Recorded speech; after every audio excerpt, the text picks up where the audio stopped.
Sourav real টেকে আপনাদের স্বাগত। আমি আপনাদের বন্ধু সৌরভ। আজকে আবার নিয়ে এসেছি আরেকটি সত্য ভৌতিক ঘটনা। চলুন শুরু করা যাক। ঘটনাটি আমার দিদার মুখে শোনা একটি সত্য ঘটনা। আজ থেকে বহু বছর আগে একটি গ্রামে দিদারা থাকতো। সেখানে এক তান্ত্রিক ছিল। তিনি সমস্ত গ্রামবাসীর হয়ে কাজ করতেন। তিনি বিভিন্ন রকম ভূত প্রেত ধরা বা বাতাস লাগা এইসব বিষয় হলেই মানুষকে সাহায্য করতেন। তো হঠাৎ এইভাবে চলতে থাকলো, ভালোই চলছিল।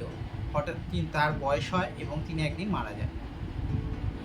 ঘটনাটি ঘটে তাকে শ্মশানে যখন নিয়ে যাওয়া হয়। তারপরে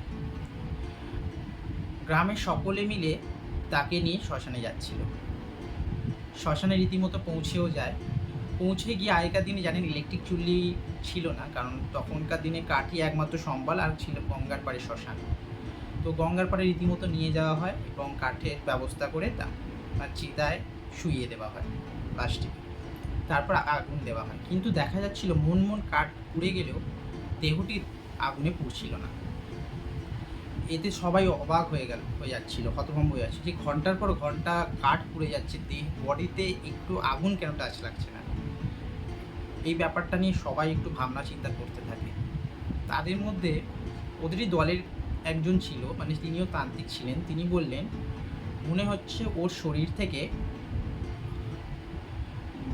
কোনো কিছু রয়েছে যেটা বার করা হয়নি, তাই জন্য ওনার দেহটি পুড়ছে না। তারপর সারা শরীর চেক করে দেখলো যে তার মধ্যে যে কোনো একটি জায়গায় তাবিজ ঢোকানো আছে, কাঠের মাদুরি টাইপের।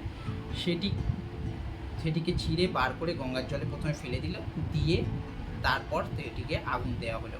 তারপর চিতাটি রীতিমতন দাও দাও করে জ্বলছিল। কিন্তু তখনও আরেকটি অদ্ভুত ঘটনা ঘটতে থাকে। চিতাটি যেখানে চলছিল তার পাশে একটি গাছ ছিল। গাছটি থেকে হঠাৎ গাছটি প্রচণ্ড পরিমাণ যেন ঝড় হওয়ার মতন নড়তে থাকে। সবাই ভয় পেয়ে সাইড হয়ে ওখান থেকে দূরে সরে যায়, ভাবছে নিশ্চয়ই কিছু একটা হয়েছে যে ওরকম হচ্ছে। তারপর আরেকজন যে ব্যক্তি ছিলেন যিনি এই বিষয়ে জানতেন, তিনি বললেন যাও ওখান থেকে কোদাল নিয়ে এসো। কোদালটি নিয়ে এলো, কোদালের বাঁটটি ফেলে দেওয়া হলো। কোদালের ভেতর দিয়ে তিনি যা দেখালেন দেখে সবাই ভয় কতক্ষণ অস্থির হয়ে উঠল। দেখছে যে পুড়ছে, মানে সেই তান্ত্রিকটা, সে তার সশরীর যেন দাঁড়িয়ে আছে এবং সে নিজের চোখে দেখছে এবং সে ছটফট করছে, আর সেই কারণেই সেই গাছটি নড়ছে। এটি দেখে সবাই তো চক্ষু চড়ক গাছ, কী হবে অবস্থা। কিন্তু সেই তান্ত্রিকটি কাউকে কিছু করেনি, কিন্তু সে তার নিজের দেহই যে জ্বলে যাচ্ছে সেটিকে মেনে নিতে পারছে না। তো তারপরে দেহ সৎ কাজ পূর্ণ করে সবাই শান্তির জল নিয়ে যে যার বাড়ির দিকে রওনা দিল। কিন্তু এটি একটি সত্য ঘটনা আপনাদের সামনে তুলে ধরলাম, কিন্তু কিছু বাস্তব জিনিস আছে। যেরকম মানুষ মরে যাওয়ার পর মানুষ 10 দিন 11 দিন অবধি মানুষ করে, যতক্ষণ না তার কাজ কমপ্লিট করা হয় সে সেখানেই রয়ে যায় এবং থেকে যায়। একটা কথা জানবেন, আত্মা প্রথমে বিশ্বাস করতে পারে না যে সে বডিতে সে বেঁচে নেই। সে তার শরীরের মায়া বা মোহ ত্যাগ করতে পারে না, কারণ সে অনেক দিন তার শরীরে ছিল এবং সেই সংসারের মায়া ত্যাগ করতে তার সময় লাগে। তাই জন্যে কিছু কিছু ক্ষেত্রে এগুলোকে আমরা ভৌতিক ঘটনাও বলতে পারি, আবার কিছু কিছু ক্ষেত্রে যারা মানবে না তারা ভৌতিক ঘটনা বলে মানবে না।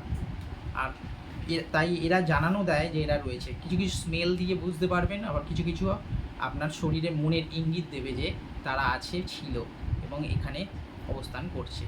আজকের গল্প এইখানেই। ভালো লাগলে লাইক, কমেন্ট এবং শেয়ার করে দেবেন, এবং আবার দেখা হবে পরবর্তী এপিসোডে। আর আপনাদের যদি কোনো গল্প থাকে আমাকে পাঠাতে পারেন আমার নিচে ডেসক্রিপশন বক্সে ইমেল আইডি এবং মেসেঞ্জারে। আজ এই পর্যন্তই। নমস্কার, ভালো থাকবেন।